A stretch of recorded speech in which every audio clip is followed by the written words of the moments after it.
Mr. Meyer right, and you can correct me if I'm wrong, he said we have an $18 million budget, which we've had for about several years, but we only have $14 million in revenue. In the last few years, they've depleted the reserves and the rainy day fund. So I understand in the long term, if we bring more jobs into the area, more people, then we generate more revenue. More revenue. But in the short term, somehow or other, we're $4 million short. Right. And what do you plan to do, or anyone, to offset that $4 million? The first thing I'm going to do, and Jack and I have talked about this also, one of the things I didn't say, for about 10 years I was an internal review auditor. I conducted both operational and financial audits for the Army. And one of those things is going in and do work study analysis in each department.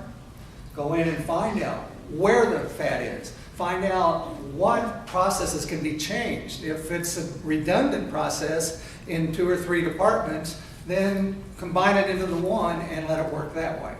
Another thing that I want to look up to is when we go across and we want to cut 10% off of the budget, we throw out a 10% cut every department. That's fine. Then about a week later or something, we get one of the judges, or all of them, that will come back and mandate us not to cut their budget. So how do we keep our budget intact when the judges can decide, oh, you keep touching my budget, I'm going to do this? We've got to account for every penny we've got. If they're in the drug program, I want to see every penny and where it goes. And that's part of the transparency that Jack talked about, because that's one of our main things. I want to see where everything goes. It's not that hard. The auditor has the records. Why are they such a secret? Yes, ma'am. The judges are right. You can't have their money. They've won Right, that I can't battle. have their money. We're talking about their operation. It's been like that for years. I know. But my question is this: there are, I guess, the user fees maybe from probation. I would be curious about. That's all funds. Does that go back into the general fund, or does that go into the Goes judge's back into the fund? judge's fund. Judges, that's what the lawsuit was over back in Right. 2009, 2010, and everything, that the county council wanted to have control of that. I shouldn't say control, be able to monitor it and everything. Well, they did want access to it because we were running Exactly. short on revenue, Right. and that's just a fact of Yeah. life. Right. So that was what that. And another thing, they don't actually have to adhere to the matrix for the employee salaries. No, they don't. You can have a receptionist in the judge's office making $50,000 a year, and it's over on the other side making 30, because they can set their employee salaries. Something comes down from the state though, the state says. Right, that it's all what state. the salary's supposed to be. Right, on certain professional level jobs. A paralegal, yes, but a standard clerk, yes, the judges are paid by the state. Yeah. Okay, that's fine, and we give them our $5,000.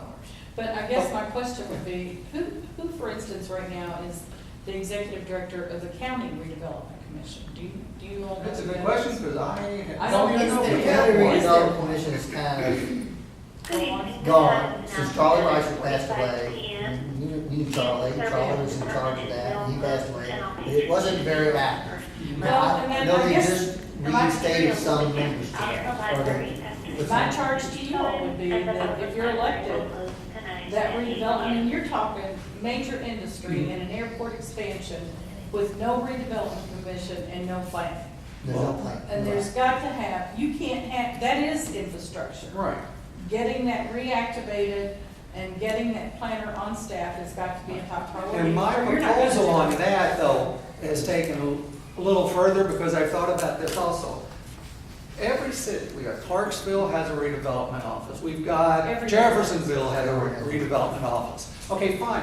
Instead of having all these people fighting against each other, why don't we mesh it into a Clark County Redevelopment Council, where those people come in together? Because if we work as a regional unit, have more power. It would, I mean, if you offer to put the money in to help offset their costs, because all those redevelopment guys want their dollars, Oh, yeah.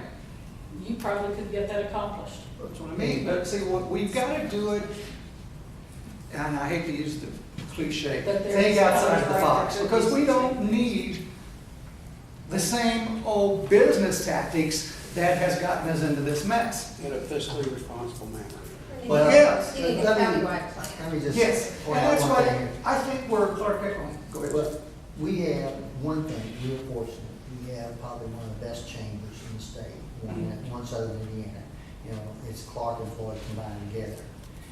Now, that is our main source of getting development going. There's only one person in the whole county offices that has ever served for one southern Indiana, and that's been me. I've been the only one who's ever been a member of it, and like that. We need to be in more interaction with one southern Indiana. They're the ones who get heads up on when these jobs are coming in. They knew about Amazon 2 years ago, you know, and they're the ones who helped push to get Amazon here. Now, we do have that resource here. We have great, you know, right now we just got a new chief executive officer for one southern Indiana. Hopefully she'll do a great job and everything. But that's who is our main line of defense for development here in Clark. And And they don't do planning, they just. they don't do planning. They are They just progressive in going out, searching out, you know, those jobs and getting them here and promoting them.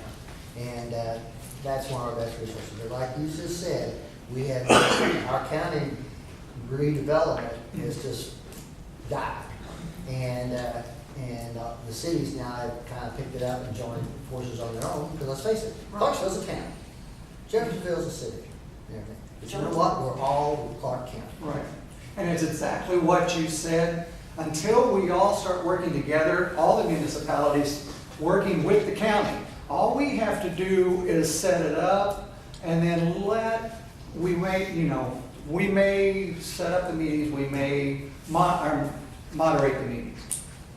But we need new ideas, fresh ideas from everybody to come in and actually grow our county. Excuse me, I hate to interrupt, but the library's closing and the other guys haven't talked yet.